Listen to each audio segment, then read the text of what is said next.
আসসালামু আলাইকুম। চাকরি প্রত্যাশী ভাই বোনেরা আশা করি সকলে অনেক ভালো আছেন এবং সুস্থ আছেন। অবশেষে সকলের জন্য বিরাট সুখবর ১৯তম এনটিআরসিএ অর্থাৎ শিক্ষক নিবন্ধন সার্কুলার প্রকাশ ২০২৫ ২৫ জানুয়ারি ২০২৫। সম্মানিত ভিউয়ার্স, চলুন ১৯তম শিক্ষক নিবন্ধন সার্কুলারের বিস্তারিত আপনাদের সাথে শেয়ার করি। আপনারা ধৈর্য ধারণ করে সম্পূর্ণ ভিডিওটা দেখবেন। ১৯তম এনটিআরসিএ শিক্ষক নিবন্ধন সার্কুলার প্রকাশ। ভিউয়ার্স, বেসরকারি শিক্ষক নিবন্ধন প্রত্যয়ন কর্তৃপক্ষ জানিয়েছে ফেব্রুয়ারি মাসে প্রকাশ করা হবে ১৯তম শিক্ষক নিবন্ধন সার্কুলার অর্থাৎ চাকরি নিয়োগ বিজ্ঞপ্তি। ফেসবুক সহ বিভিন্ন ওয়েবসাইট থেকে এমন তথ্য পাওয়া গেছে।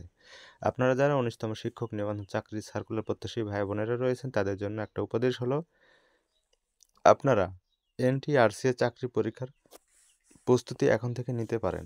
তো ভিউয়ার্স, এই ছিল আজকে সর্বশেষ ১৯তম শিক্ষক নিবন্ধন অর্থাৎ এনটিআরসি এর সর্বশেষ আপডেট। সবাই ভালো থাকবেন। পরবর্তী নতুন কোনো এনটিআরসি আপডেট পেতে চ্যানেলটি সাবস্ক্রাইব করে পাশে থাকবেন। ধন্যবাদ। আসসালামু আলাইকুম।